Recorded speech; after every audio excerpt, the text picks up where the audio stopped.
model railroaders. What's better? Two locomotives without sound or one locomotive with sound?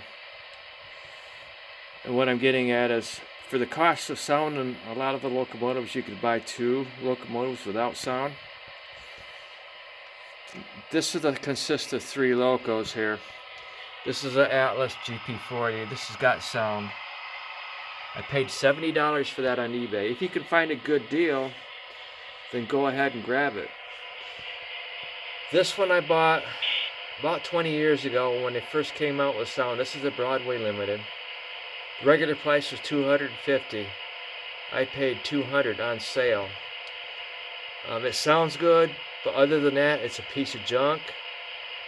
They've copied Kato. Most of the pieces, the mechanical parts, are identical to Kato, but they're cheaper. Chinese made. And then this one right here doesn't have any sound. This is a old lifelike shell that I customized. So they're fun. Sound is fun. But I've got 250 locomotives down here in my basement.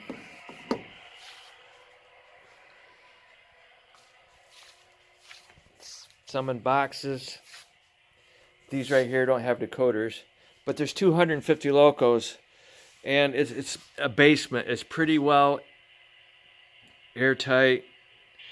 Any noise you have, it's going to seem loud. See, there's 250 locos down here. I'll get over there. But what I'm getting at is, a lot of times I'll be running a dozen locos or more, somewhere around that range.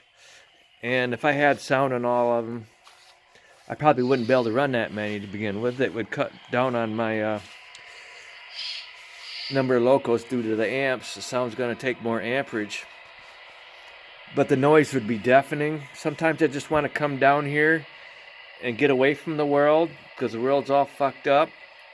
And this is my world. It's as close to perfect as I can get it. So we'll run this.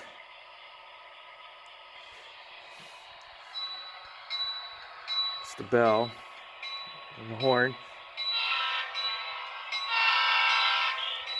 I try to watch videos on YouTube of people, people's layouts. Everybody wants to run sound, and a lot of them have the decoders that don't sound that good. It sounds like a plastic toy. That's exactly what it is, but you don't want it to sound like a plastic toy. So I stop watching videos if I don't like the noise. But this Atlas GP40 is pretty good. And then this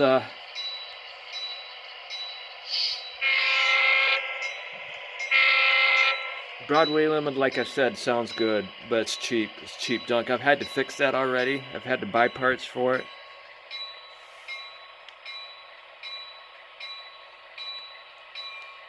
Alright, let's move them out. I got a track cleaning car on it. I haven't run trains in a while. I get dust down here in the track.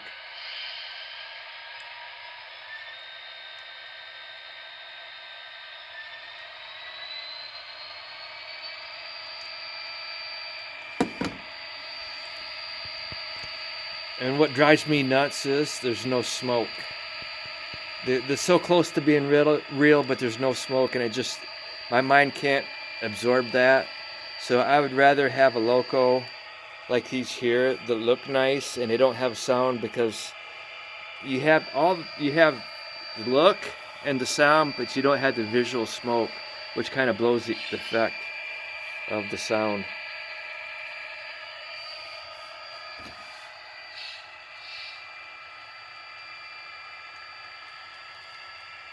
And I will admit, there's a lot of people that have really nice layouts with scenery. I'm not really good at scenery. And my layout is basically 2 yards and a little bit of distance in between. And there's not really a whole lot you can do with the scenery. See, there's more locos here and here and here. I like making consist, and I rarely ever run a train around my layout more than once. I'll make them consist, put it on a train, and I'll run it to a certain point, and then I'll take another train, run that to another point, and that's it for my operating session. Just making the consist. It takes 15-20 minutes trying to pick out which locos, and you didn't really see all those lease locos there, but there's a lot of nice locos. I have a good selection of locos. I haven't seen anybody in the United States with a better selection of locos than I have. And these right here are the cheapest too. These don't have decoders. These are Walther's GP9s. They're junk. I just bought them to mess around with them. I wouldn't waste my money on another one. So we're coming down. I like Cados. Cados, you can take them apart. There's nothing glued together. That's a Cado. I didn't paint that one. I bought that one like that. I just finished it. And everything on a Cado is pretty durable. The handrails are durable. The grab irons might be a little bit oversized, but you don't have to worry about breaking things when you're handling them. Atlas, not very durable. I've already had to glue a handrail today. And there's more Locos down here. I should turn that light on.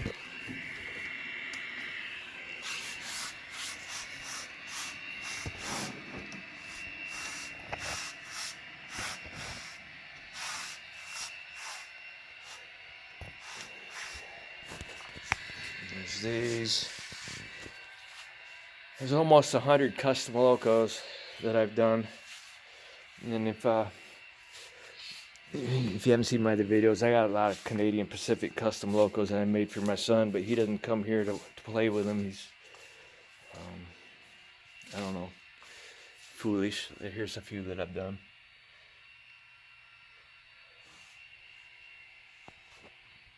Here's the lease Locos.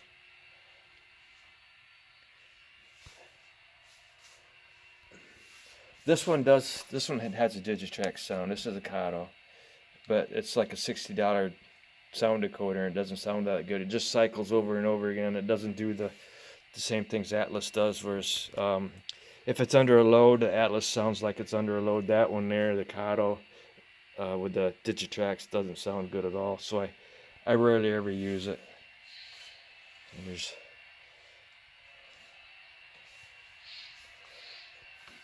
ups. See, it's under load now. For some reason, something got hung up.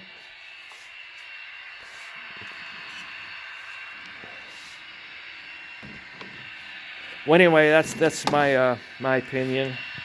I'd rather have a lot of Locos. I'm totally absorbed with locomotives. I'm obsessed with them, and I can get two.